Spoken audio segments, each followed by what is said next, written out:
Ladies and gentlemen, welcome back. It's been a little bit of a wait. It's been a bit of time since we were last in the box, but it's good to be back here with WOR with a fresh season, hot off the presses. Season 19 is underway and Tier 2 is about to get started. But you may notice we do have a very friendly face here alongside. My name is Ben Sapswood. I am joined by Max Ring. How we doing? Hello everybody, I'm back again in the Tier 2 comms box, starting to become a familiar face and a bit of a regular occurrence over here. Unfortunately, this isn't my full-time role, but you do have the wonderful Corey Brooks, which should be with you for the rest of the season. I'm just standing in tonight, and I'm good, thank you, Ben. How are you? Doing great. Good to be back. I even put on my special shirt and everything. Got to be dressed to impress for the inaugural round. And what a calendar, what a season that we have got up ahead of us. Taking a quick look at it all. We're starting off tonight with the United States Grand Prix. We're taking it to Texas, and then you can see the rest of the rounds unfolding nice and quick. 10-round season, looking short, sharp, and very effective with... We've got some cases, 4 rounds on the trot with the final stint. You can see China making a return. Looks like Canada, Austria, and Interlagos to finish. I've got to say, pretty good looking calendar this season. Yeah, it certainly is. I mean, you've got Vegas coming back, and you still already said China. You still got the big hitters of Sao Paulo, Austria, Silverstone as well. Hungary even being an addition. I think it's the first time in quite a few seasons Hungary has been back on the calendar here in WR. So you do have some returning faces in terms of the calendar, but you do still have those big hitters like your Silverstones, and that's going to be so crucial this season, is getting the performances at the circuits we regularly occur to, because that's where drivers are going to be on the level playing field. They're all going to know the circuits the same, so that's where you really got to show yourself better than the rest at those circuits that are usual on these calendars, and make up the most points. Yeah, you got your mainstays, of course, and those are going to be where you really need to bring your A game to the track. We have quite an exciting lineup along the track, but in the spirit of having an exciting and new season, we're going to let it be all shown out for you on the track. Rather than spoiling the surprise, we're going to see it unfold in full. Of course, the Circuit of the Americas is a 20-turn, 5.5 kilometer romp through the heart of Austin, Texas. Key points, 2 DRS zones, detection points dotted between, I believe, say just after turn 18 and then coming into turn 11.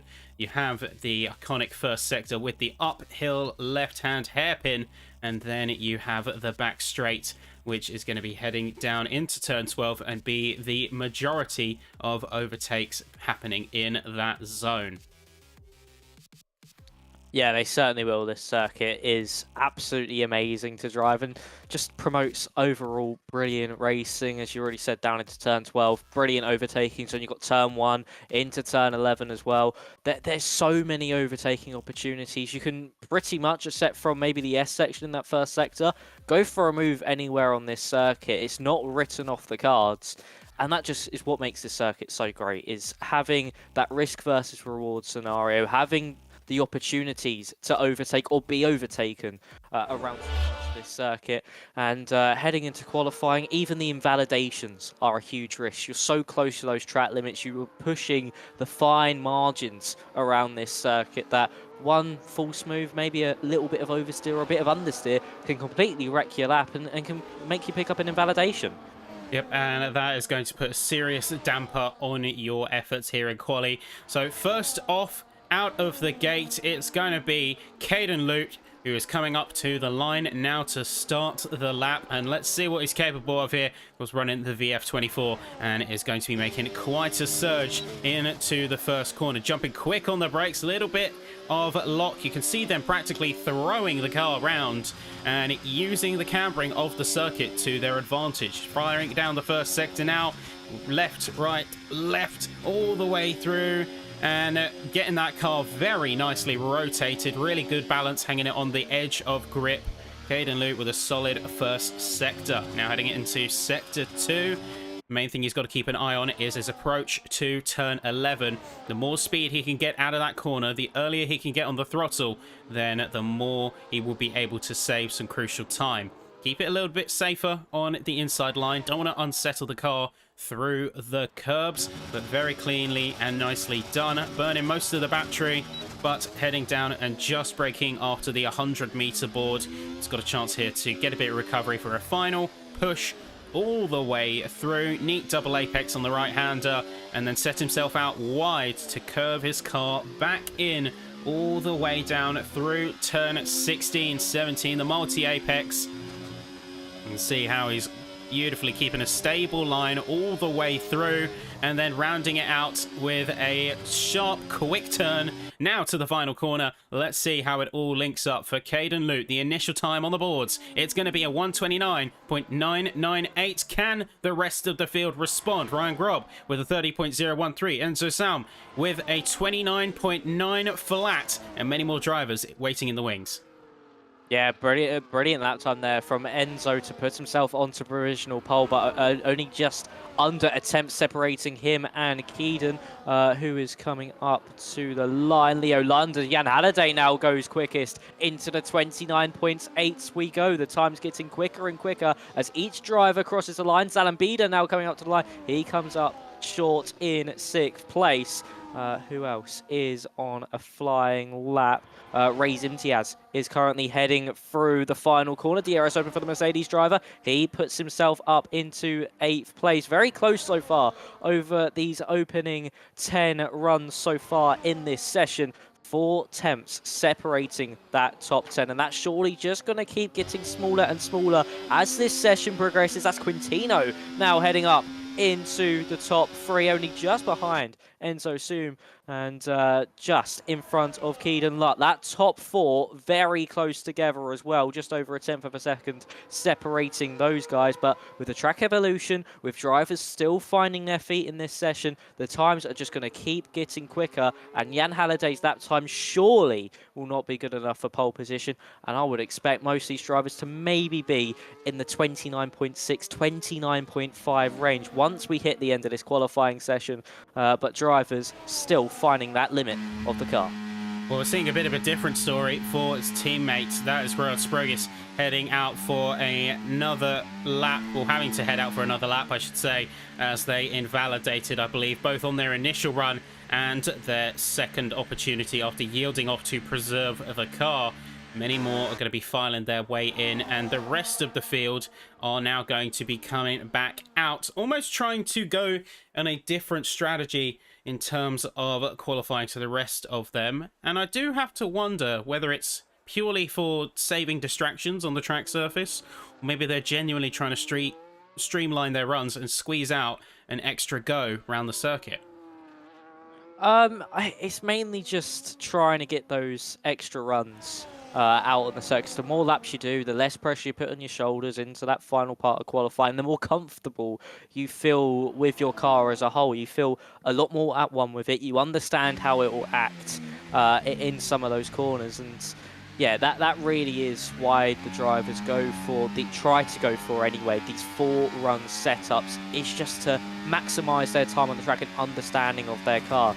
So Kai Pearson, currently on a lap, I think invalidated his previous attempt, so he's not set a lap time just yet in his V-carb. So heading through turn 2 and now heading into the S section, of course, after Maggots, Beckett's and Chapel from Silverstone. That's what's that inspired by. A lot of this circuit inspired by other tracks. 24.5 in that first sector, a temp slower than what we saw Keeden Lutt do on the first runs of qualifying. Now as he heads through turn 10 and down into turn 11, make sure you don't catch yourself out on the brakes. It does invite you to brake as late as you dare, but Kai, very nicely done and well hit on that apex and using all the circuit he possibly can on the outside line. So as he now drives down over the undulations, down the back straight, goes up and down, very blind, into turn 12. You can only just about see the apex by the time you turn in. Get the car over the curb, use all the track on the outside. Now into turn 13. This will then lead you into turns 14 and 15, but a big slide there for...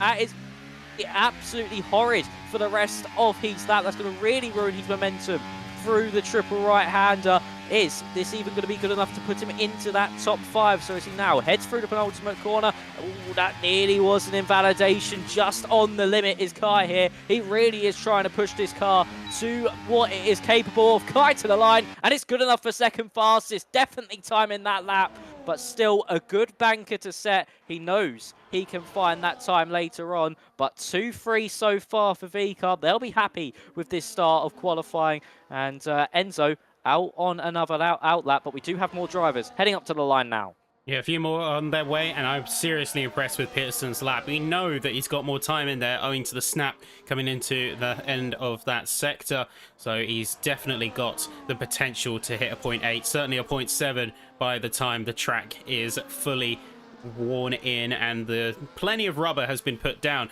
Marcel Biega is going to be going in to the new pole position of the 0.819, and Shimalakomsky is going to absolutely eclipse the current bar with a 0.634. Keanu Letard is going to be 2 milliseconds adrift, but a seriously impressive run from the pair, and that is going to conclude this next run of qualifiers. There's a few more are going to be making their way through. I believe that was Hitala going into a 0.897 and identical times with Luca Rapasa, and that leaves 2 other cars left yet to set a time. Linus Donovan and Rad Sprogis. Got to say, the two are capable of some serious pace, but right now, it seems like they're struggling to string it all together.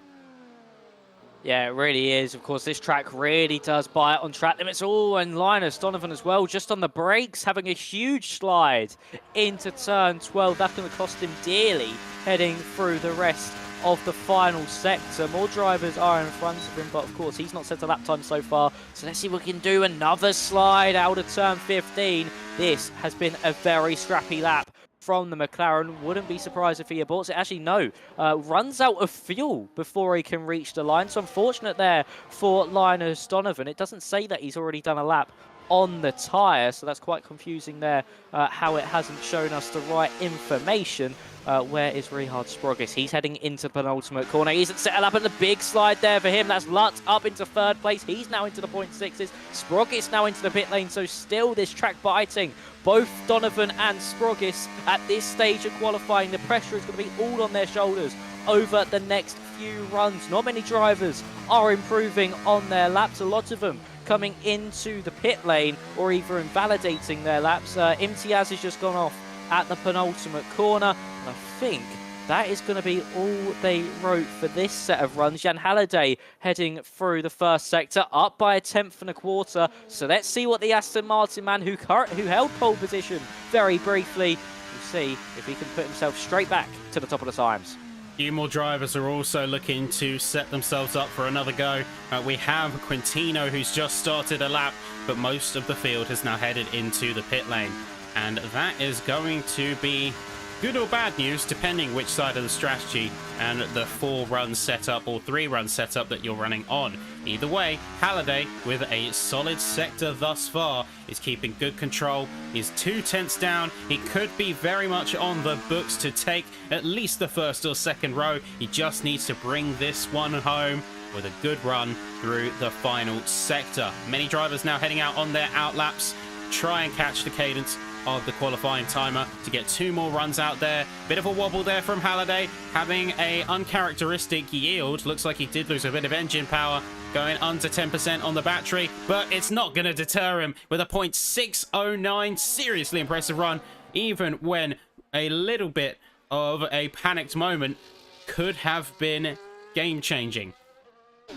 Yeah, that certainly could have. Brilliant composure there from Jan to keep his foot in it and still get to the top of the time. So as he knows as well, just like what we saw Kai do, there is time in the lap. There is certainly something to find. You just got to keep it with it for the rest. So Quintino, he's now heading up to the line. He's actually invalidated his lap in the Ferrari. Still going to come across the line. So what would it have been? And it would have been good enough to put him into 5th place. So unfortunate there for Quintino to not put himself into the top 5. Who is going to be the next driver to be setting a lap? It is an Aston Martin, and that, of course, will be Oliver Rihard Sprogis. Again, still not set a lap time just yet. Still struggling with this circuit. So this one, if he wants no pressure into that final run, has to be a lap. He at least gets a banker time on the board, something to build off. is this lap. So for Sprogis, he needs to get it done now. So DRS open as we're heading down the main straight and heading up into turn 1. He's going to brake just at the black box on the right hand side, get the car turned in nicely down to third gear and slowly bring the power back up. And as you roll down the hill, you climb your way back up through the gears. You're going to be flat through this S section in 7th gear. Just flick it right, then left. Then you just want to hold it down into 6th gear, turn it through 24.6 in the first sector. Not the quickest we've seen so far,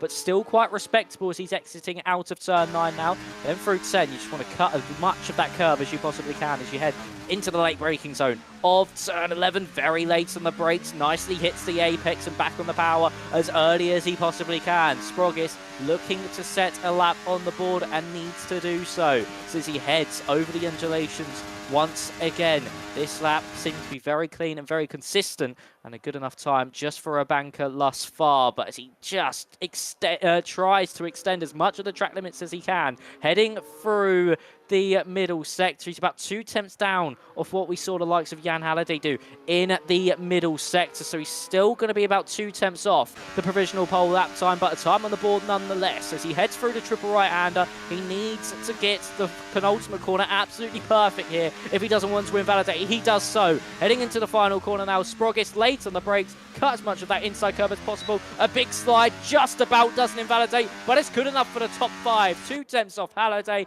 but still, Sprogis getting that lap time in when he needed it. And now Kai Pearson hits the front in the V-carb at 29.5. We are seeing these times tumble at the very quickest. And now the track's still improving as drivers head round. Could we even see a 0.4 in this session?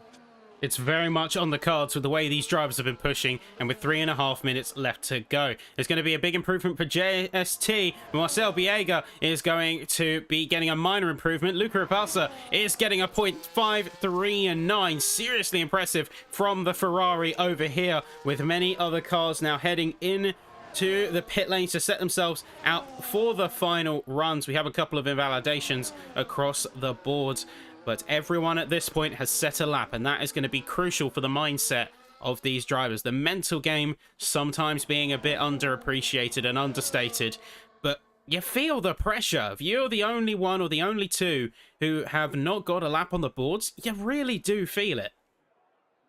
Yeah, you really do. Even if you have a lap on the board and it's just you're a bit off the pace over the course of that lap, and you know there is time to find, just keeping that nerve, knowing that that time is there, and just having to hold the lap together to, say, that certain corner where you made the mistake, that really does play a toll on the driver, and that really has to be in the mindset. Like we saw with Kai, we knew he had time. We knew he could find it out of turn 13, and he did that. He was able to keep his lap together till that point, and then find that delta he needed to. But if you're not able to do that, it is paying a big price, knowing you have a better time in the bag, and it can also affect you going into the race. It can then maybe make you a bit more hesitant on the power through some corners, and just make you think about your driving a lot more when you don't need to. You need to be in that flow state. Linus Donovan and Kai Pearson have both retired from the session. They can't go again. Neither can Marcel Biega and JSD as well. Their sessions are done. So for Kai, it's going to be a good enough start for second place, but we do have these final runs of qualifying starting within the next few moments. At the minute, it's the man who's just switched from console to PC, Luca Rapasa, on provisional pole position. Brilliant debut on the PC side here in WR to maybe put it onto pole position. That's why he was the Tier 1 champion last season on console. But we'll have to wait and see if he's going to be able to hold on to that one. First driver to be setting their lap is going to be his teammate, Gabriel Quintino, as he heads up into turn 1 now. Yep, and a solid showing everyone has brought here in qualifying. You can see a few of them retiring out, either signalling confidence or signalling a lack thereof. With you have a bit of retirement in Justin Orders and Linus Donovan. They've both peeled out in P15 and P16, maybe signaling that they would, rather than continue to push, just focus on getting themselves in the right mindset for the race ahead. Unfortunately, though, for Quintino, is invalidated through the first sector. That is going to be a nail in that Ferrari's coffin for this session. Best he's going to be able to get is a P12. And it's only going to potentially drop from here as everyone behind him, despite the two retirees, are going to be pushing, and they are definitely going to be aiming for a sub 129.9 at the very least. Meanwhile, we look to the front. We can see a few more cars making their way around. Looks like we have one of the Alpines leading the final charge as the checkered flag falls. Sprogis is not going to get a chance to set a time, and Zion Bieda is going to be the first of our final runs to cross this line and to really set the tone heading into qualifying. He's given absolutely everything. He's below 10% on the battery. He's given it all that he can do. Is it going to be enough to get out of those bottom spots to the line? It's P14, a solid improvement from the Alpine. Let's see what the rest of them can do. We've got Imtiaz with a 19th, Caden Luke remaining in 3rd. We have Larry Tolkey coming across the line with a massive jump into P8. Latour, no improvement, as many others are now going to be crossing through as well. Let's see, Enzo, can they push up as well? And a strong early showing, but no major improvement here, as it's only P11 at best. Halliday, no improvement. And then the last few cars making their way round. Leoland into P12, and then Hitala with the last major push. Ryan Grob is also going to be coming across the line with potential on the cards. Let's see what they can do here. It is going to be quite a jump for them in the final Bonsai Shootout. P12 they jump into, but qualifying is set in stone, and we have quite a strong top end. Yeah, we certainly do, and it is the man who has switched from console to PC, Luca Rapassa, on pole position, followed by, likewise, a man who switched from console to PC, Kai Pearson, and in the top 3, also, Keedan Lutt, who also switched from PC to console to PC quite a while ago. Then Jan Halliday 3rd, Luka Minsky in 5th, Leotar in 6th, then Hitela 7th, SC 8th, 9th is Tolkien, and Biega is 10th. I'll do the rest of the grid once we get into the next phase of the race. Of course, we are having the restart like usual to sort out the slipstreaming, sort out the ghosting, but that is unfortunately what we're going to have to deal with. So it's Biega rounding out the top 10, then Sprogis in 11th, Grob 12th, Suma in 13th, Leo Lund 15th, Mark Watts 15th, Quintino, then Bida Ayers, who of course was the Tier 3 champion last season, and he is not really known for his qualifying, so watch out for him in the race. Donovan 19th, and then Ray's Imtiaz rounding out your field. Of course, we will have this lobby restart, which is unfortunate to see that this ghosting and slipstreaming is still not fixed. But we'll have to make do. But still, a brilliant showing from Luca Rapassa on his debut. Yeah, brilliant showing, and it really does go to show that you can jump into this different environment. And while it may be a bit of a change, it may be a bit of a different environment, a different kettle of fish, you can still make it work. And you can still make it work in very dramatic fashion. We are going to take a short break, folks, here, but we are going to take this time while the lobby is restarting and reconvening with all of the settings in place ahead of the race. We'll have, of course, our talking points regarding qualifying and who we're keeping our eye out for on that track. But while you wait, you might as well hear from the people who support us. We're going to take a quick word to hear from our friends over at Gridfinder and Next Level Racing. We'll be right back with you after these quick words.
welcome back, ladies and gentlemen. Of course, much to discuss, much to talk about.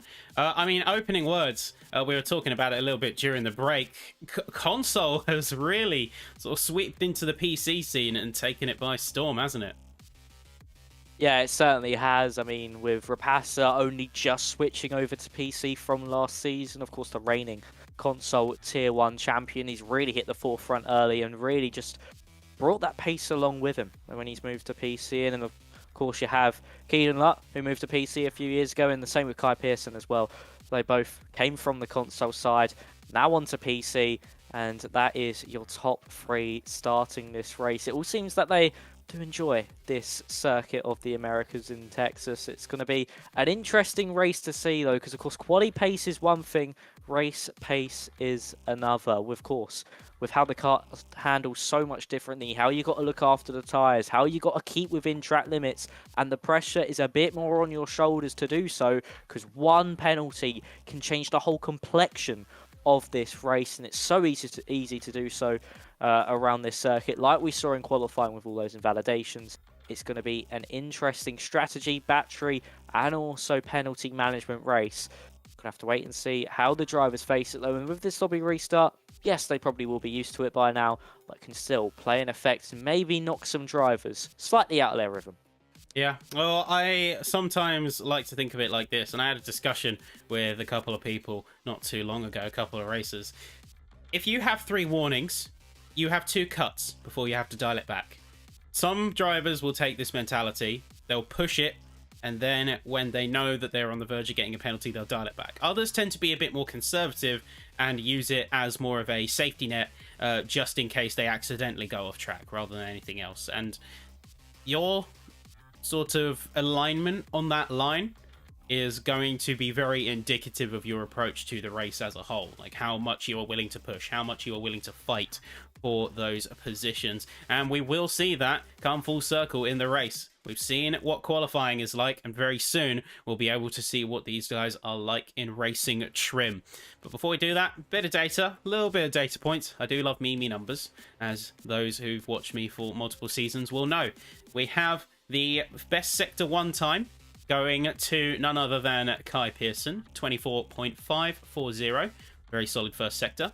We have the best Sector 2 time going to our pole position holder, Luca Rapasa, with a 35.605.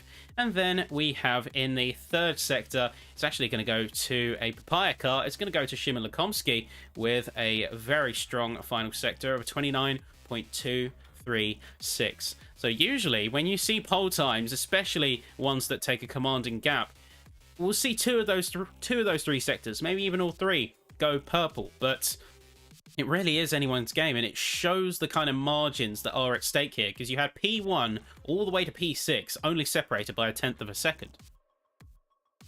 Yeah, that just shows how close it really was. And those 3 difference in sectors, of course 3 different drivers, that could just show the direction and setup they've gone. Rapasa, maybe more straight line speed focus, because of course you have that long back straight, and also the build up into turn 11 as well, whereas the likes of Pearson and Shimon Lakumsky have maybe gone for more downforce. They've gone to try keep their car as direct and as planted as possible when turning into the corners, and that could be a key deciding factor in this race. Just the fact that those difference in setups, those different in straight line speeds, especially heading down that back straight, could be so crucial come that final lap, depending on who is leading this race. If Rapace is leading, could that lack of downforce that he might have just allow him to hold on to the cars with DRS behind? That is going to be the big question here this evening. It's going to be such a big talking point as well with, as you said earlier, with those time penalties. You can use it as a strategy on that final lap. If you have one in hand and you need to catch up to the car in front, you need to bring that gap down, could we see someone just slightly extend ever so slightly to get that extra momentum, get close enough, get the move done? It's all a game of chess, and these drivers are oh so good at it. We are readying up to get into the race lobby. 28 laps ahead of us this evening. It's going to be an absolute blast. It's going to be brilliant.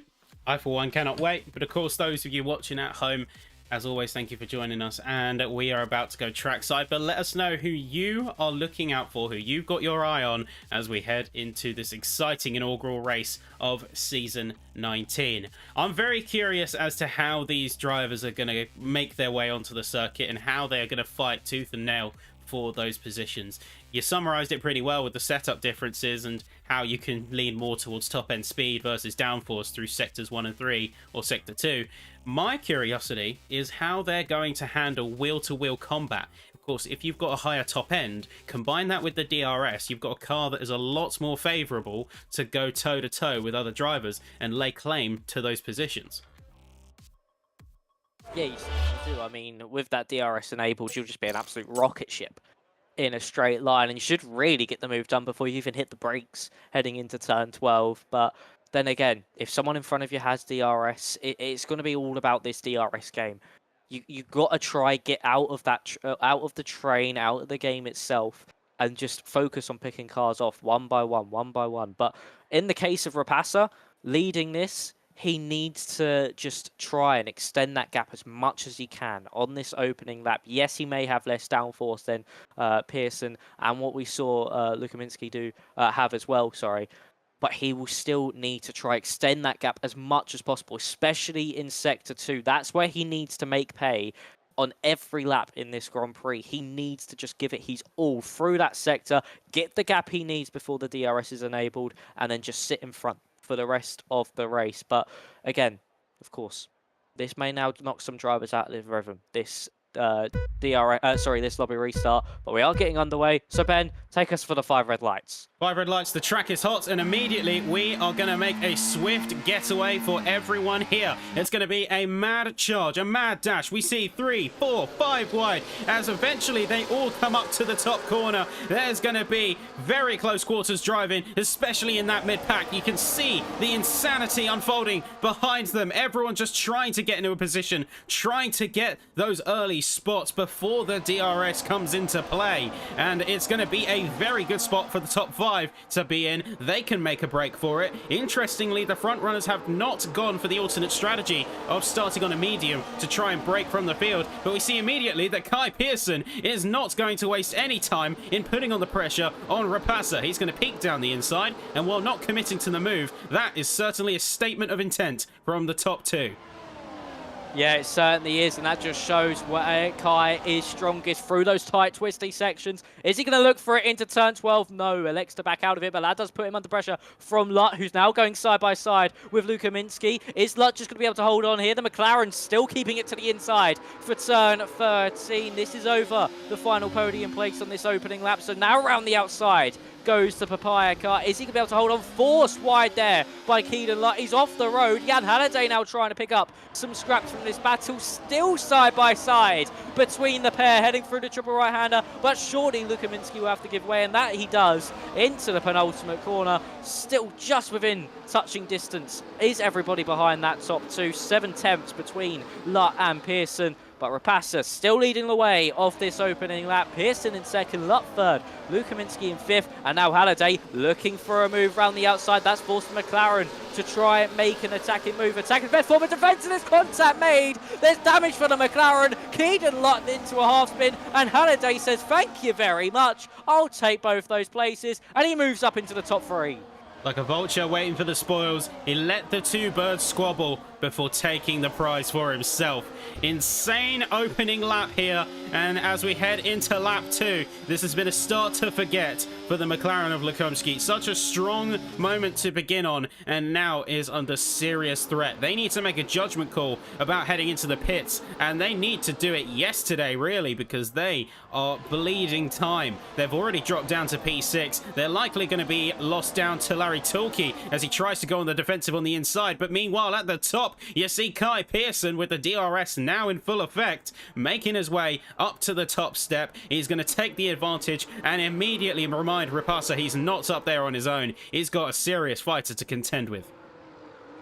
Yeah, he seriously does, as there goes Tulkey now around the outside of Luka Minsky. Is he going to be able to pull this one? Of course, McLaren wounded after his battle with Keelan Lutt, and that's just really unnecessary damage he would have wanted at this stage of the Grand Prix, only on lap 2 at 28, and having that damage is going to cost him dearly, and he's still sticking it out. He's not thinking of coming in just yet, still thinks he can drag this car higher up the field, and he's got JSD now all over the back of him, heading into turn 1. Of course, Pearson now leading the way from Rapasa. Jan's still waiting in the wings as Leo Lund has gone for a move on Tony Hietala there. Has he going to be able to get it done? Heading through turn 2. They are inside each other currently. This could allow Leo Lund to maybe ghost through JSD as well if he's able to carry enough momentum. He is now within inside the Red Bull as we're heading into turn 6. Just a bit of a wide line allows JSD to keep that position heading through the tight and twisty opening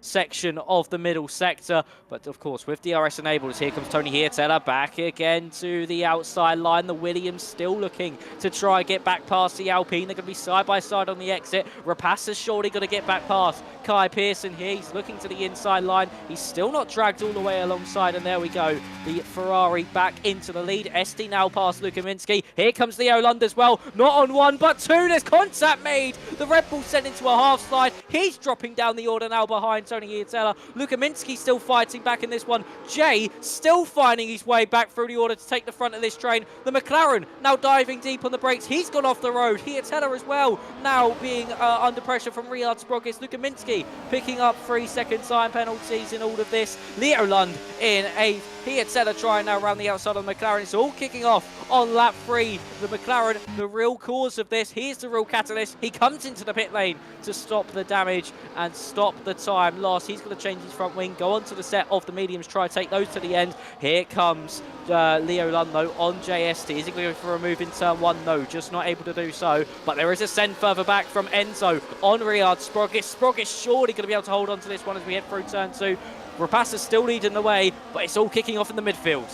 The midfield is where it's at right now, as the front 5 have managed to displace themselves in terms of time. They're roughly anywhere from 3 to 5 tenths from one another, and they're mostly keeping out of each other's bubble. But the mid-pack, it is all but calm. They are pushing, and they are wanting those positions come heck or high water. Big wobble from behind as John Marquardt is going to lose the position to Justin Ertz, and Enzo Sam is going to go down the inside of turn 11, is still going to inherit the DRS owing to the drivers ahead, and it's going to be a drag race between himself and Sprogis. JST and Leo Lund continue to trade. We'll see if they continue to employ what I like to dub the ethereal racing line, as there may be some ghosting that could come into play if things get a bit ugly. And I have to say, this time last lap, seeing the ghosting of the Red Bull ahead, to push through that is a very high risk move from these midfielders. Yeah, it certainly is. I mean, just with the fact that he could just unghost at any given opportunity and to still try push into that gap, that is certainly a big risk you have to play. And especially with the amount of times, say, JSD and Luka Minsky also had that ghosting issue. So it can also play with your visuals as well. If you're inside another car, you can really just get a little bit off-putting, as here comes Enzo Soom. Once again, the V-Carb trying to go for a move on Rihard Sprogis. Quintino with a 10-second into the pit lane. Him and Linus Donovan both retiring in the pits. Unfortunately, they are both our first retirements of the season.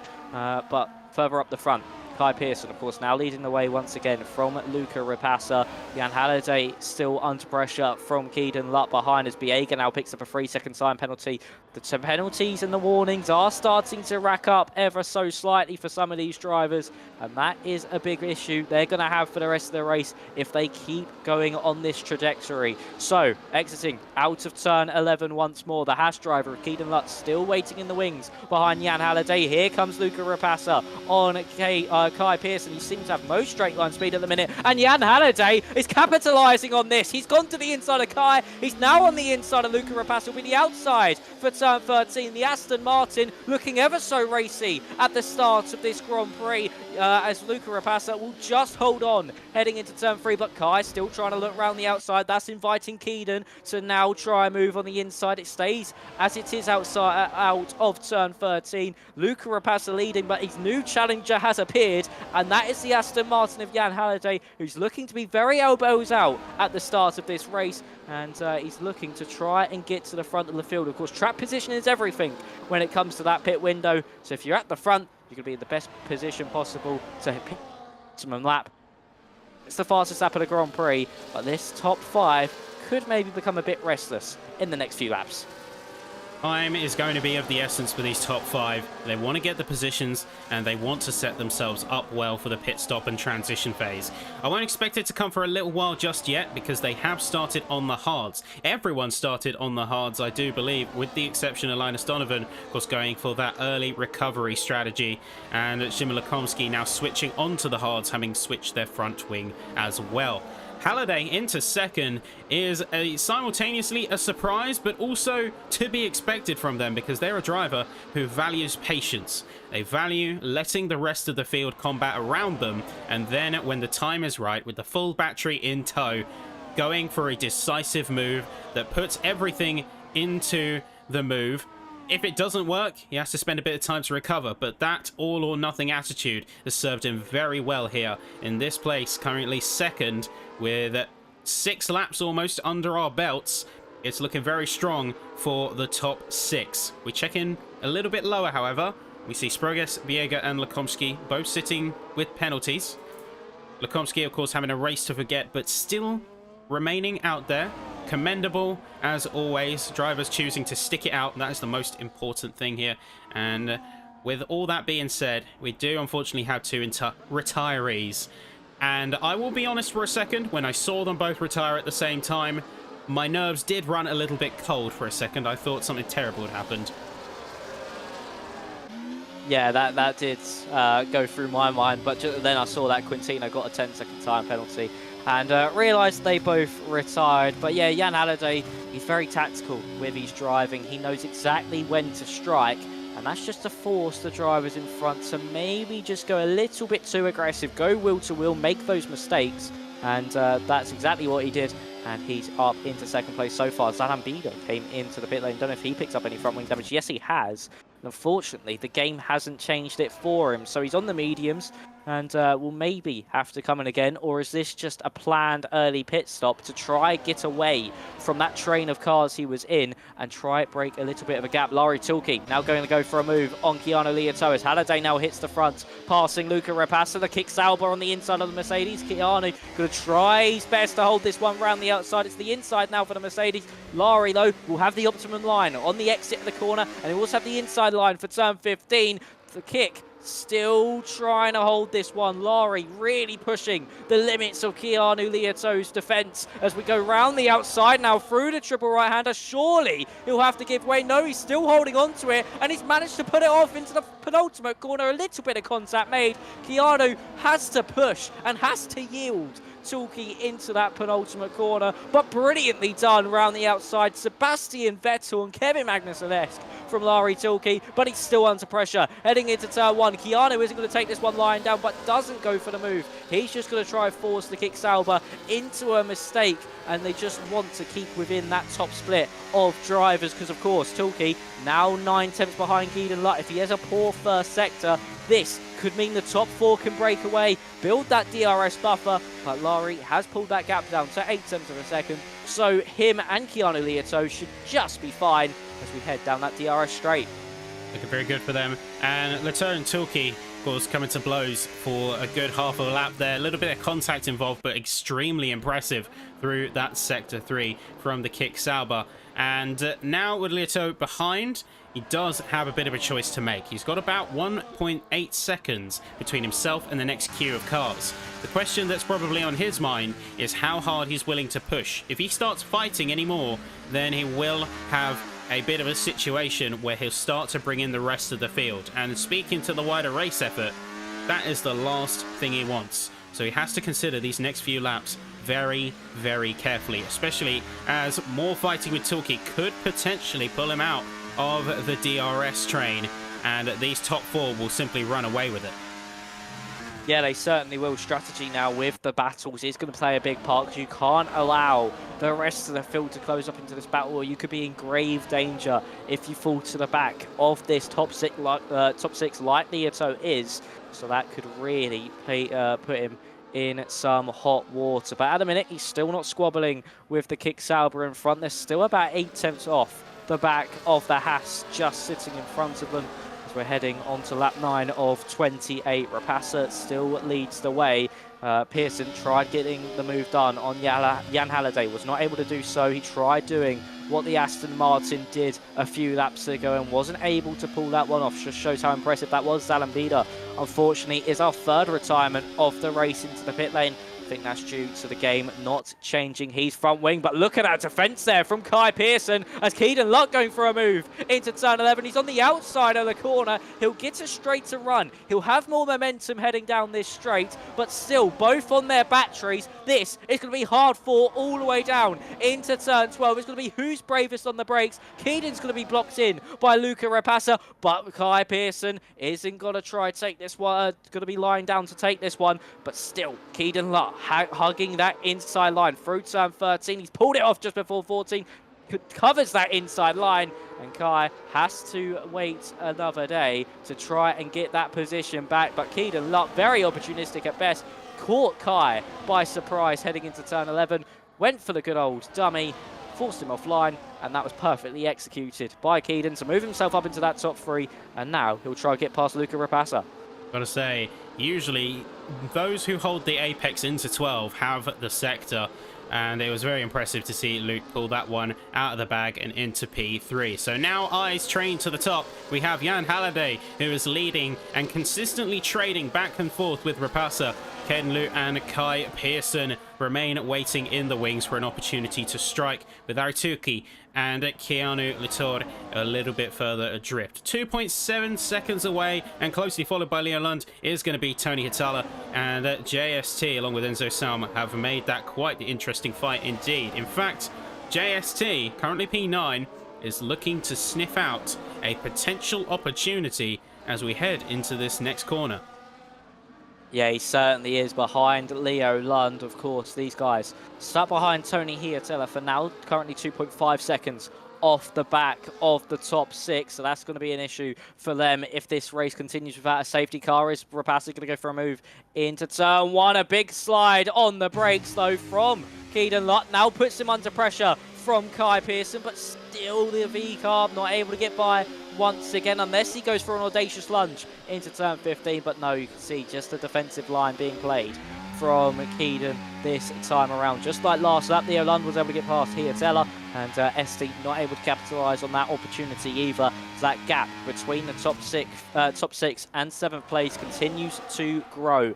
Look how close Rapassa is to the back of Halliday's. We're about to start lap 11 of 28. That Ferrari just pushing the Aston Martin through the final parts of this lap. So is he going to go for a move into turn 1? No, he's just going to wait it a little bit longer, go for that switch into turn 12 once again. That's going to be the story of this race, probably all the way up to around about lap 24, 25.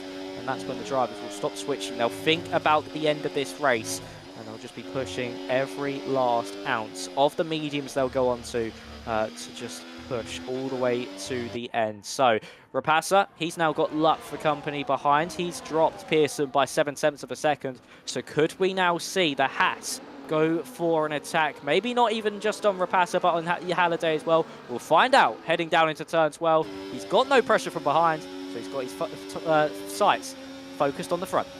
Yeah, well, 11th verse, same as the first. Rapassa is going for it, but Ken Lu is also going to be charging forward and making their way into the second spot as Jan Halliday, in their attempt to go defensive, leaves a pocket wide open for that VF24 to come flying through into the second spot. So now Lu and Rapassa are going to be in very close quarters as this race is very quickly narrowing to its halfway point. We see Enzo Sam getting a 3-second time penalty on the chase of JST.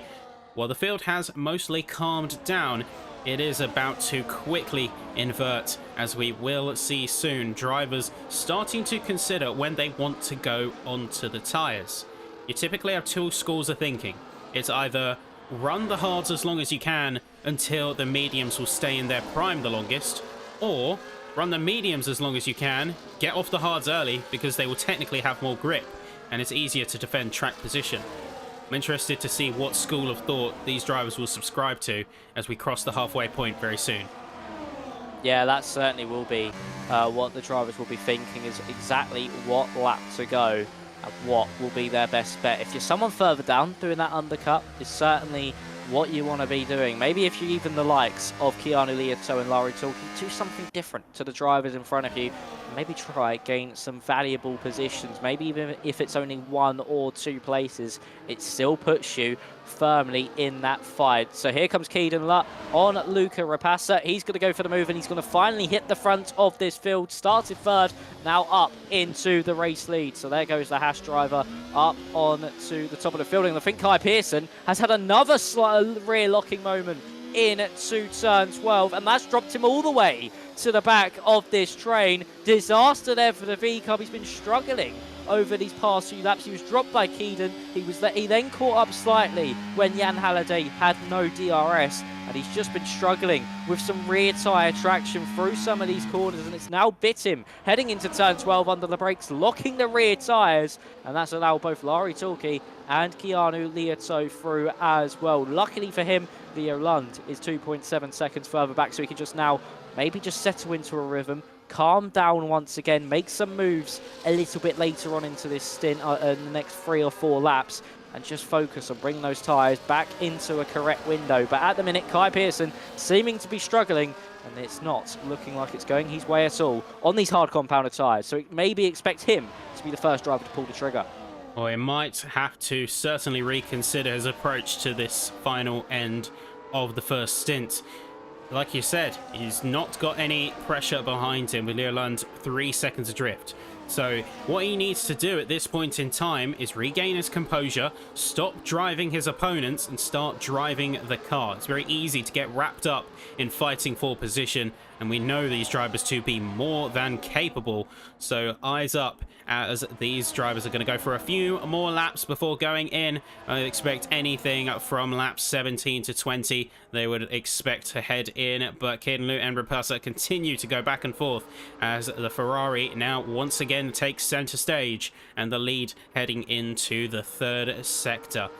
I'll keep an eye on the middle of the pack as well, as we're starting to see a few fractured battles starting to set themselves up. Lukomski managing to push his way back up into another position, albeit with a bit of a wobble. He has got past Imtiaz, he has got himself on the back of Sprogis, and we will, of course, eagerly await when the field has fully taken their stops to see where everyone lands.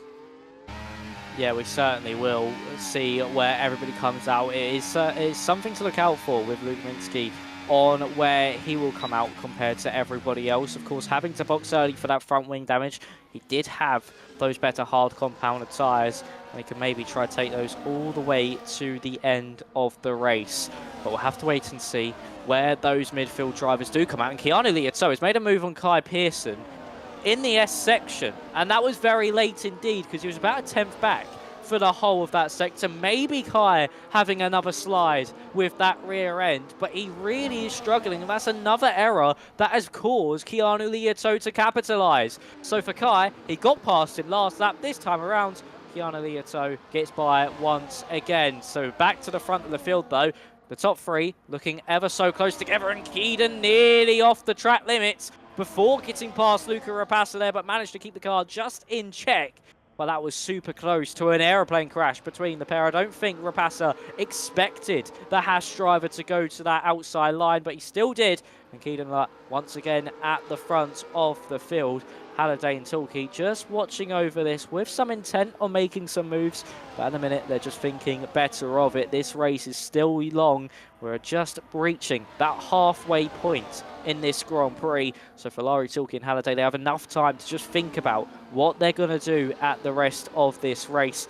As we'll open up the DRS once more, heading up into turn 1. But Keanu Liato, well, now he's got past Kai again. He's looking ever so racy behind the kick Sauber, but just once again, not able to get close enough for a move, and just doesn't really want to lose that unnecessary time battling with Larry in that first sector. Yep, he's got to be careful. The most important thing here is that you are not racing your opponents at this stage. You are just racing to put some good laps down, put some good distance down. And as we head into the pit transition phase, we do see a retirement. That is going to be from Lukumski. That is the 4th retirement of the session, maybe deciding that it's not exactly salvageable, his current position, and choosing to bow out early. Unfortunate to see, but sometimes can happen nonetheless. Now, these drivers, they want to minimize the fighting where they can, because of course any combat you do on the track is you technically leaving the racing line.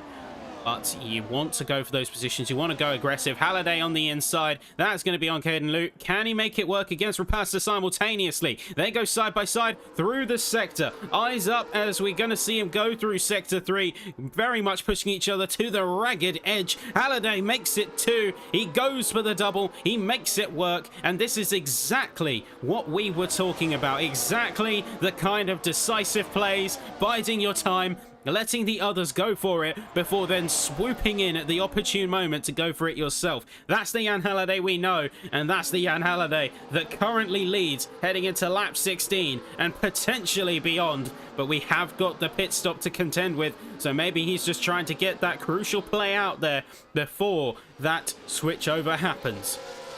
Yeah, that switch to the medium compounder tyres will be within the next few laps or so, as Hietala able to get past Leo Lund, but they're still going to go side by side on the exit.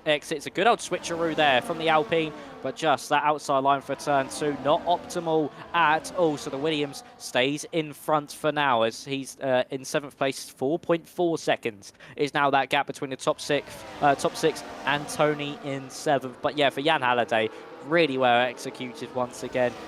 Just trying to get in front, trying to get that key track position before that pit phase, but Rapasa will now try fight back, and maybe even Keaton Lute as well. As we open up the DRS once more, here comes the Scarlet Red Ferrari, prancing to that inside line. Will Keaton try following through? Yes, he is. He's going to look to the inside of the Aston Martin, boxed in by Luca Rapasa in front. Jan Halliday goes wide though. He was still side by side with the Ferrari and forced wide by Luca Rapasa, and Keaton snatches at that opportunity, takes it away from Jan Halliday, who made the double overtake on the pair last time around. He dropped 2 places this time around, and maybe that overtake was just a bit too opportunistic. It was a bit too early to go for a move on the pair of them. And unfortunately, he now drops down to 3rd. He's got Larry Tulkey all over the back of him once again. As we head into the final corner, expect the drivers to be boxing within the next few corners. And crucially now, Kai Pearson picking up a 3-second time penalty. That's going to be a very frustrating development for his case. Hitala heads into the pits. Pearson is going to be dropping 3 seconds on the penalty, and Hitala also getting 10 seconds, which is going to be a typical signifier, as confirmed, of a retirement, making it 5 cars now bowing out of this race at this stage. There is one interesting wrinkle that is going to change these circumstances, going to change the fates of these drivers and when they go into the pits, because look at the sky. It's getting pretty overcast, and it's doing so very, very quickly. I'd expect any minute now the heavens are going to open, and we are all of a sudden going to see drivers rethinking their strategy completely. So maybe a longer hard stint is on the cards, and then switch to something like Inters if the situation calls. Yeah, we certainly could. That rain would spice everything up, as here comes Keaton to the inside of Luca Rapasa. Pearson able to get past Lieto. That's certainly not what the Mercedes wants now, especially with Kai Pearson having that 3-second time penalty. He is no longer in this race for the lead as it stands, but that threat of the rain looming large is certainly maybe just going to play some tricks on some of these drivers. Does Mark say it's going to rain over the radio, or is it just a bit of grey skies just covering the circuit and just maybe playing a little bit of weather chicken with us? But for Luca Rapasa, he's now sitting in 2nd place as Keaton got past him into turn 12, and it was a real big shame that we lost Tony Hietala due to that 10-second time penalty for speeding into the pit lane, and that of course is a 5th driver eliminated, and that really does open up the battle for 7th place between JSD and Leo Lund. Now they don't have to worry about the Williams getting involved, and we know Jay earlier on in this race was looking very, very quick indeed and very aggressive earlier on. But as we head out of turn 9, Kai is now all over the back of Lari Tilke. Can we see him go for a move into turn 11? He's got that overspeed. Leo Lund picks up a 3-second time penalty, and here comes Kai Pearson to the inside line. This 3-second time penalty has brought a whole new leash of life to the V-Carb. He gets past another driver. He's up into that top 4. It may be he was just struggling with the warning count. He got that extra penalty. Now he can unleash the speed once again. He's got another fresh top up of warnings, as there goes Luca Rapassa back to the race lead. But for Kai Pearson, he is trying to make a statement in the later stages of this stint. Was it tyre management, or was it just struggling with the warning count? Well, I can see right now on my screen the car's slowly being consumed by darkness as their textures are getting much darker all of a sudden, I believe owing to the clouds. Not gonna lie, I think that's a good look for the RB. It's an interesting look, to be sure, but a very cool one. I could certainly subscribe to it. But look to the field now, and eyes back up on the cars. We can see that they are extending their hard stints, very much predicting that we are going to be seeing some rain. We're already seeing a little bit of sheen as the greys in the sky are only getting more intense. Right now, at this point in time, it's a toss-up as to where this race is going to go. At least according to my internal data, rain is highly expected within the next couple of laps, and it's going to be a game of, as you eloquently said earlier, a bit of weather chicken. Yeah, it certainly is. Is it going to rain? Is it not? And it is raining! Just as you come back over to me, Ben, it starts raining here in Texas. This has just put a whole nother look on this Grand Prix.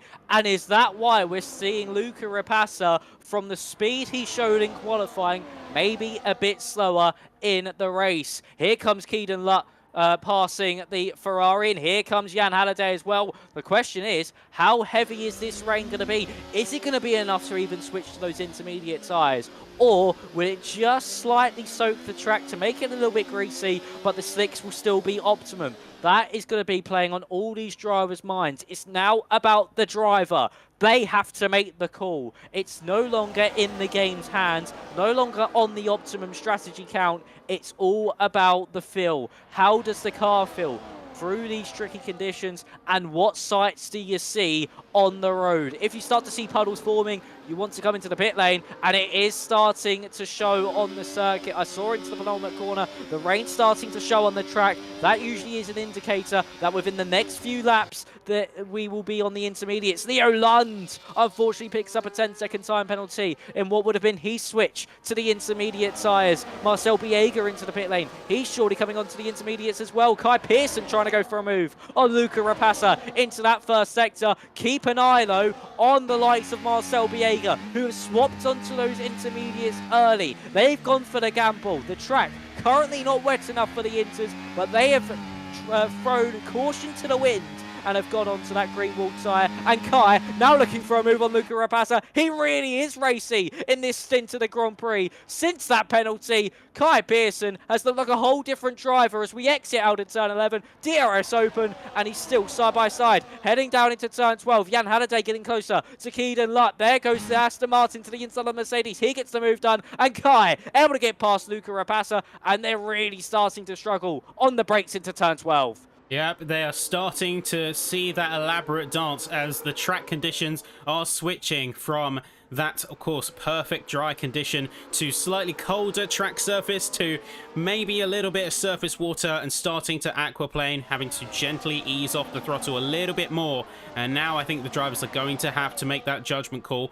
Race Control still deems it fair enough to be able to stay out and on dry compound, or at least enough to be a worthy consideration for keeping the DRS, but we can see it's suddenly getting a lot more treacherous as the V-Carb Midnight Edition is going to be firing its way down the start-finish straight and staying out on these hards. But you can see the mass wave of cars all going onto the inters. Who's going to be able to get the jump in the pit lane? Let's see what happens. Halliday leads, and it's going to be followed closely by Luke, Rapassa, Tilke, Latour, and we see Justin Ertz all is going to be going in as well, leaving Enzo Sam, JST, And Leo Lund a little bit further adrift as well, but of course they are going to be switching back out. Marcel Biega is going to go and jump ahead once again, and now it's looking like a tale of two races. Halliday is on inters and immediately seeing some performance gains. I mean, look at the tenths drop. It's 7.1, it's 6.8, it's going further and further, and Pearson, Grob and Marquardt are looking like sitting ducks. Yeah, they certainly are. They look like, to be honest, fish out of water at the moment on those hard compounded tyres. Kai is really struggling to even get the car stopped into some of these corners. That's how tricky these conditions are into the heavy braking zones.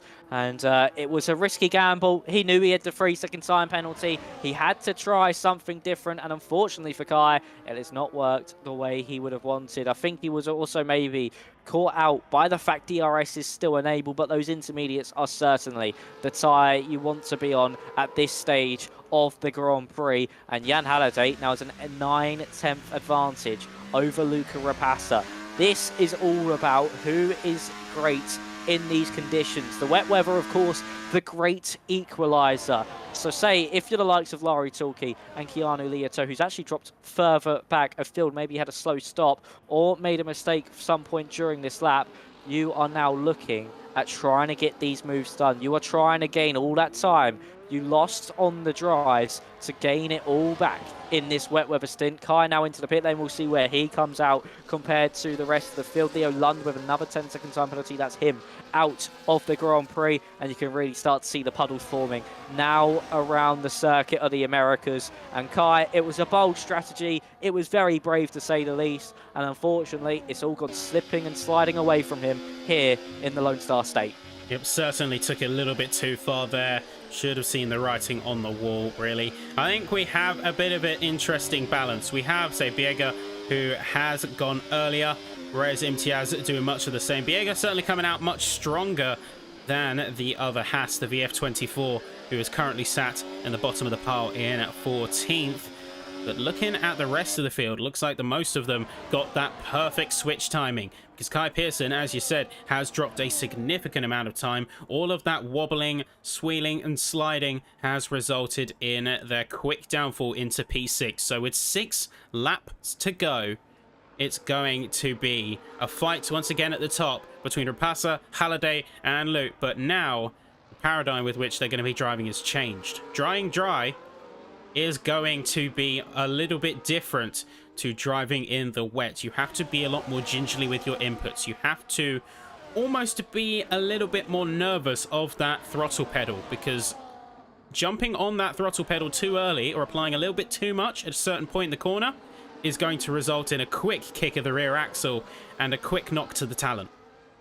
Yeah, that certainly is how they're going to drive. They're going to have to drive like there is an egg underneath their throttle pedal, and they have to be so cautious to not light up those rear tyres or break the theoretical egg underneath that pedal. So for this top 4, it's now a straight shootout to the end of the Grand Prix. No more pit stops, just hard-fought racing all the way to the end of this Grand Prix. And for Luca Rapassa, he is leading the way. The man who has switched from console to PC, the reigning Tier 1 console champion, is currently leading the way in his first WR PC Tier 2 race. And what a way to establish yourself. What a way to introduce your name to the people that may not have watched the console scene. He is certainly a star of the future, and this race certainly has cemented that. We still got DRS in this Grand Prix, even though we can see the raindrops falling on the circuit. That just shows how somewhat in a crossover phase this circuit really is, that the fact we can still have the DRS enabled, and that can make it 10 times more tricky. It's not very often you drive on the intermediates and have DRS. So if we have a last lap shootout with DRS, with intermediates, maybe expect some carnage to ensue. Lap 23 of 28 here in the Lone Star State is Jan Halliday, who leads the way from Luca Rapassa, Keaton Laurie Tulke and Keanu Lieto, who rounds out your top 5. And it's going to be a hard-fought fight all the way to the end of the Grand Prix. I've got to say, very interesting call from Race Control, having the DRS open all the way through the session. I guess they still deem it with the inters to be safe enough to hold such a technology as still running. But it's going to be a prime opportunity for the others to still push on that gap, to still keep drawing closer and closer. And for these top 4 in particular, a chance to continue fighting and battling for more and more positions as what's like an elaborate dance. They fly their way through Sector 1, and there you go. That is finally the call from Race Control. DRS has been disabled. The track has been deemed too wet to continue with the tech, and that is going to signal an immediate change from strategy and approach as Rapasa getting very close to the back of Jan Halliday. We have a driver currently in the lead who has established themselves to be a formidable opponent in the PC scene, closely chased by one of the fastest console talents we have at the moment, now making the switch over. And we do see those switchovers happen, but rarely do we see them come in and have such a strong performance right out the gate. It's almost as if he's asking, right, I'm from console, you want pace? I'll give you pace. This is what you asked for, right? You want a challenge? Let's go. Yeah, Rapasa showing that he is a very heavy hitter, no matter what platform he is on, and showing that console can do their thing. And what an audacious lunge to the inside through turn 15. Contact made. Halliday forced off the road. I think Rapasa is going to give it back just for now, just to make sure he has no inquiries behind him. That was very fair play between Luca and Jan Halliday. But what an audacious move to put on one of the most established drivers in this tier, as he's now looking to the inside into the final quarter as well. Yeah, Luca Rapasa, elbows out racing in these intermediate conditions. Nobody can scare this man heading up into turn 1 now. He's going to have to be super late on the brakes if he wants to try outbrake the Aston Martin. Is he going to be able to do so? Yes, he is. It's all about the drive now out to the corner. And Luca Rapasa does it with a move set up from the final corner. He is not scared of nobody. He will take the fight to anybody he sees, and that's exactly what he's doing. Lap 25 of 28, hits the front of big slide, heading through turn 5. It just shows how much he is pushing and how much he wants this victory, and what a well-hard fought one it would be. Luca Rapasa leading the way from Jan Halliday, Keaton third, and then Larry Tulki in fourth. They're still watching on over this battle, and those two could still have a part to play. Impeccable composure from the Ferrari throughout that entire first sector. He set himself up side by side. He remained firm. He held his nerves all the way through those first couple of corners, and you can see just how hard Jan Halliday is trying to challenge and go out for it, but Rapasa is having none of it. They go almost entirely to the inside wall as they push their way down into turn 12, and it's going to be a quick toss-up, a quick jostle as they try to immediately put on some serious pressure against one another. Rapasa currently has the leading edge. He has the advantage being in the position ahead, but Jan Halliday can continue to poke, to jab, to peek left, to peek right, to make Rapasa second guess himself and where he's going to place his car next in order for the right opportunity to present itself to the Aston Martin. Two different, very powerful drivers who are leading this session, and we'll see how this quickly wraps up. Lap 26 and just a few more laps to go. Eyes all trained firmly on the front as while Kane and Larry Tulki wait in the wings, Halliday and Rapasa are giving it 110%, leaving absolutely nothing to chance. Yeah, it seems like Keaton at the minute is just all about the conservation game, and he's just waiting. He's got a full battery. He knows if he just waits a little bit longer for that final lap, or maybe the lap before, he can certainly try and get the move done. But Rapasa with a huge error through turn 8 and 9, and that is really going to put him under pressure now from Jan Halliday heading into turn 11. It's going to be all about the drive out the corner. Luca's inexperience maybe in these big scenes, in these big moments, can maybe just be what falters him at the very end. So here we are then, heading down the back straight. Halliday getting closer. Keaton getting closer. Luca Rapasa defending the inside. Halliday, though, on the more favoured outside line in these conditions. He's all over the curb. That was very risky to do. There's contact made. A slide for the Aston Martin. He's still going to try hold this one to the inside line. Rapasa will now have the inside for turn 15. He's just going to be able to force himself back in front. Brilliantly defended from the Ferrari. Now the Haas of Keaton Lutt trying to go around the outside. He's going to try do the up and under through the long right-hander. He's trying to get back on the throttle as fast as he possibly can. But the top three now in an intense squabble for this race victory. We're about to start the penultimate tour of this Grand Prix. It's still Rapasa leading from Halliday, leading from Lutt, leading from Tilke, and Tilke watching on that these front three with glaring eyes, looking to see if he can pick up any scraps. And for Caden Lute, though, it's too soon. It's still too early. You can see that he peeked around and Halliday just cut straight across in order to get that move along the side of Rapasa. Let the two fight a little bit longer. Bide your time, Lute. If you want to go for this, you need to know that these two are going to give it everything in the last lap. If you can stay in that close proximity, then you might have a chance to swing a position in your favour. But right now, the Ferrari, the Aston, the Haas, they're all in very close contention. Larry Tolke, like Caden Lute, is waiting in the wings. But the two middle drivers of this quartet have got a very unique challenge on their hands as they head now down into the back straight of the course. We see a little bit of a wide wash for Caden Lute and briefly getting challenged by Larry Tolke, but let's see how the front handles it. Rapasa immediately going to the inside wall, trying to fend off the Aston of Halliday. He's going to go even further inside. They're going all the way to the infield, and that's going to be Halliday staking his claim to the apex at the edge of the corner. Great run, great push through.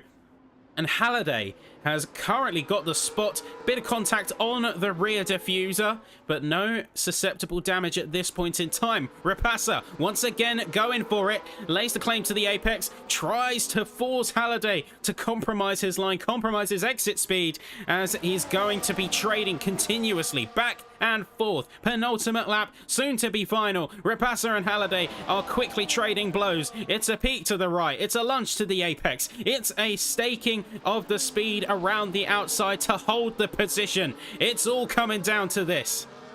It certainly is. Two heavyweights, one being the newcomer, one being the veteran, trading blows, and it's now into round 12 of a long and grueling match. You still can't rule out Keaton Lutt and also Larry Tolke in this one, and Kai Pearson and Keanu Liato, the two new challengers in these last few laps to try and maybe stake their claim in this Grand Prix. But is it too little, too late from Luca Rapasa? Have those mistakes cost him from earlier on? He's still sliding the rear of the car out. He is pushing to the absolute limits of this Scarlet Red Ferrari. The prancing horse trying to use every ounce of horsepower it has, but with half a second between the pair, it is looking like the fate is being sealed for Luca Rapasa. Late on the brakes into turn 11. He is pushing every last ounce of this circuit. He's trying to push on those tyres as much as he possibly can, but it doesn't look like it's going to be enough. Jan Halliday just streaking clear in the final moments he needs to enough. Can it be the knockout blow from the Aston Martin as we head into turn 12?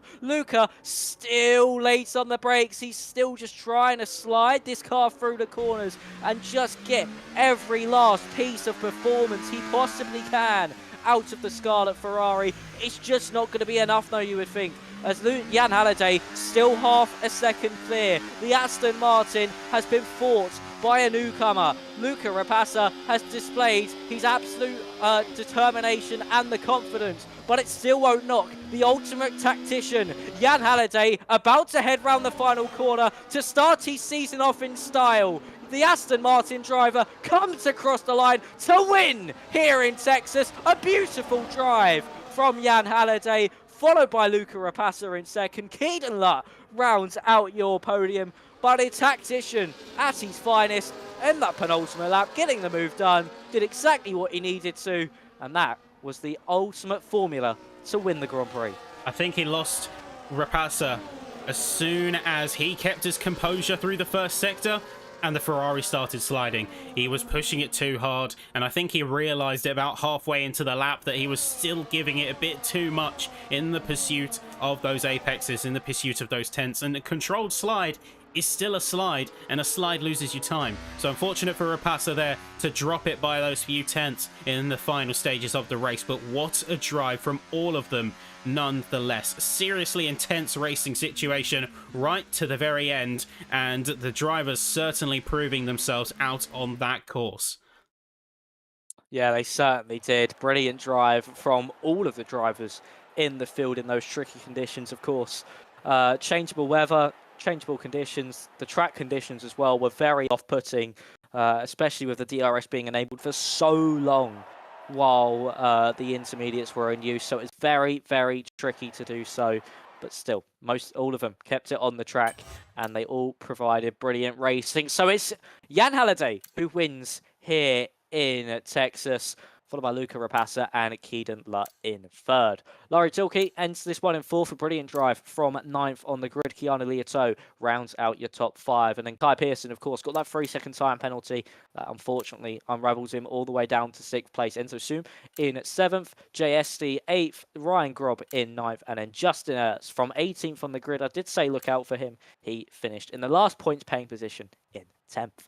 Outside your top 10 is Joel Marquardt, Marcel Biego, Richard Sprogis, Ray's Imtiaz rounds out your finishes in 14th, and then your non-finishers. Leo Lund, Tony Hietala, Simon Lukminski, Zalan Bida, Gabriel Quintino, and Linus Donovan are your non-finishers in today's Grand Prix. But what a race that was in the Lone Star State.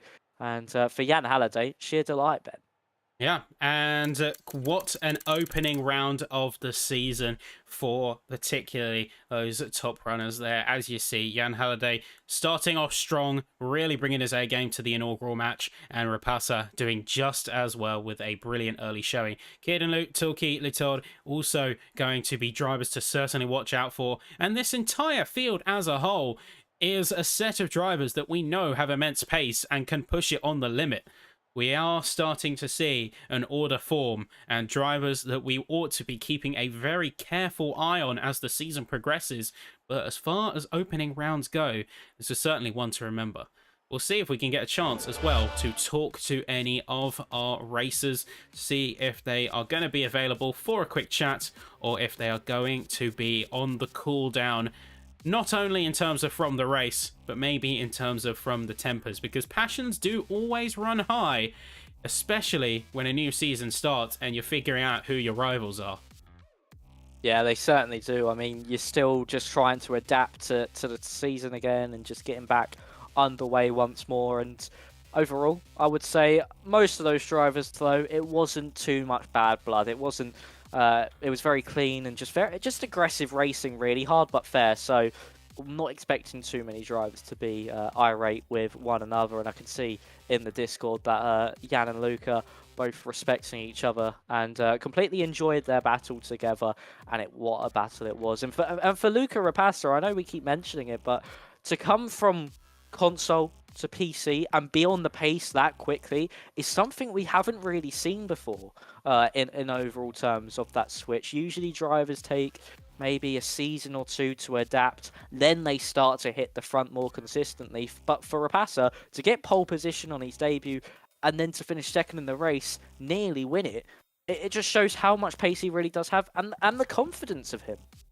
Yeah, he's knowing not only the kind of pace he has on taps, but knows how to keep the car balanced on the very limit of grip. And that is going to be a skill that proves more than invaluable, especially when you get changing condition scenarios like this one that we saw out here at COTA. He kept himself composed, he kept in control, and with the exception of maybe the end where he did sort of roast the tyres and he did take it a bit too far, he was still a formidable driver to contend with, and hopefully we get a chance to chat to him. Unfortunately, we aren't going to get a chance to speak to our race winner Jan Halliday, but hopefully we see the likes of Lou and Rapassa in the commentary box for a little bit of insight into how they did. But wrapping up my thoughts, I got to commend not only, of course, our top drivers, but many in the midfield who were fighting very hard and keeping their cool even when they were dueling for multiple laps at a time. I looked to the group of P8 and P11. They were really going at it lap after lap, even when the wet started to stabilize the field a bit and make them a bit more tentative towards moves. They were still keeping in close proximity and keeping out of trouble. Yeah, they certainly were. I mean, those midfield runners were still so tightly congested like sardines in that mid pack, but they still all kept it clean, all kept it fair, and no really big incidents actually happened for any of that race, to be honest. No big spins or any big crashes. It was all very fair, very hard racing, but just overall a very clean race as well. Yes, we did have a few front wing end plates fly off, but the drivers really showed why they deserve to be in this tier and why they are one step below the esports drivers, and why some of them are the future drivers of esports, because they know how to push their cars to that limit and still find that time and that grip while still racing fairly. And we do have Luca Rapassa waiting for an interview, so Ben, shall we bring him in? Shall we bring it in? And hey, what's a few end plates between friends? Let's see what Luca has to say. Can you hear us in the commentary box, mate? Yes, I can. Okay, good to see you. Well, first off, absolutely immense drive out there, and I'm sure that you're feeling happy with your performance out there on the track. Yeah, well, it was a good result. Qualifying, I was not expecting to be pole with that lap. Wasn't a very good lap, but we take it. And then yeah, we saw that it was gonna rain, so just staying out. Yeah, but then in the rain, my tires overheated. I had no rear grip, and then yeah, Jan played it well when he overtook me. Yeah, I was going to ask a little bit about that, because you were starting to slide about a little bit, and maybe it's like lose a bit of composure in the car. Was there a sort of a point of no return when you started sliding, or was it just maybe it's like slight tweak to the setup? So what went on during that wet stint? Well, in the beginning of the Wednesday, like when we first went to Inters, like, the car felt very, very, very good. But then I guess I was just over pushing the tires a bit, and I started to overheat them. I was on like 97, 98 degrees. And then yeah, when you're at that temperature and it doesn't really get heavy, the rain doesn't really get heavier. Tires just, yeah, they just start wearing like crazy, and you're screwed. Yeah, the thermal management certainly being a bit of an issue in general that you have to sort of combat. Tell me, what were your expectations heading not only into this race weekend, but also into this season as a whole? What are you looking to get out of this season? More, I don't know. I'm just always, going for the win. This quota I already did, of course, in PCL, so that was nice. But I always try to win the race, and unfortunately missed out this race. But yeah, that's basically it. We came extremely close, and certainly impressive moves you put out on track. Were you feeling particularly under pressure when you were up at the front there? Because you were dueling for a lot of laps and doing a lot of trades, particularly into turn 12. I wouldn't say really under pressure. I just enjoy those battles. I think me and Jan both enjoyed our battle in the rain. I'm mostly enjoying it. Last lap was like a bit more stressful because I didn't want to lose B2. I was still trying to get close to Jan, but I just couldn't. So. Well, I mean, regardless of how that last stint turned out, you really put up a good fight, and it was certainly commendable. So that's all the questions from me. And Max, anything from your side? Yes, one from me, Luca. Of course, congratulations on your second place. But how have you found this switch from console to PC? Because of course, this is your first season in WR on PC, and you've hit the forefront straight away. So how have you found this overall switch? Well, it's a definite improvement. I feel I'm not where I should be, where I wanted to be. I'm just struggling sometimes, especially in qualifying, to get the maximum. But I guess that will come with just practice and putting in the laps. That will just come towards me, I guess. Yeah, it certainly will. I mean, for being your first race here in WR on the PC after winning the championship on console last time out, a brilliantly impressive drive, and not many drivers are really able to replicate what you did. So, congratulations. Thank you. And I gotta say, heading into the rest of the season, of course, looking at the rest of the calendar, not sure to what extent you viewed it, but are there any particular courses throughout this 10-race season, obviously outside of Kota that we just had tonight, that you're in particular looking forward to? I've always been quite strong at Silverstone and Silverstone, Hungary, and Austria. Though I like those tracks, so I'm looking forward to those.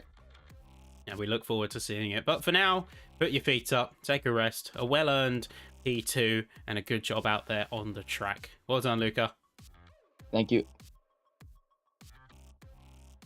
And there you go. That was Luca Rapasa. And that is the point where we, as our commentators in the box, are taking our leave.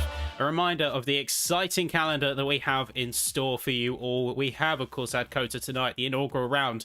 But join us next week, same time, as we head over to Singapore, followed by Las Vegas, and then a long, winding season all the way through the world, ending up at Brazil for the finale. It's a great season up ahead. We'd love for you to join us. And of course, thank you very much for watching, as well as to all of the drivers. Be sure to like the stream if you've enjoyed what you've seen. And with all of that being said, I would say I'm very satisfied with that opening round. Yeah, it was a very good opening round. I'm, again, very jealous of the season you guys have ahead. I will be down in Tier 5, everybody. If you want to maybe like dual screen it, at the same time as Tier 2, Tier 5 on at Tier 8, but at Tier 8 at 8 PM. But yeah, it was a fantastic start to the season, and what a way to just keep the trend going if we are able to into Singapore, into Vegas, and for the rest of the season. It's going to be hard racing all the way till the end, and that championship certainly going to go down to the wire if we keep getting performances like that from these drivers. So it's going to be interesting. Fortunately, it'll be I'll be away back in Tier 5 next week, but you'll still have the lovely Corey Brooks here alongside Ben. And yeah, we should have a very exciting season on our hands. Well, I've got to say thank you very much for joining me. We will, of course, have Corey from next round onwards, but it's always great to have you in the commentary box, infilling, and always bring in the insights, bring in your A game. So thank you, Max, as always, for joining us. And thank you to everyone who has been watching throughout this evening. Stick with us for a very exciting season, whether it is PC Tier 2, whether it is PC Tier 5, whether you're joining us from Tier 4 from an hour earlier and then getting redirected over here to Tier 2. We'd love to have you along for the ride. And for now, we say goodbye. Thank you for watching once again. Take care, folks, and see you next week out for Singapore.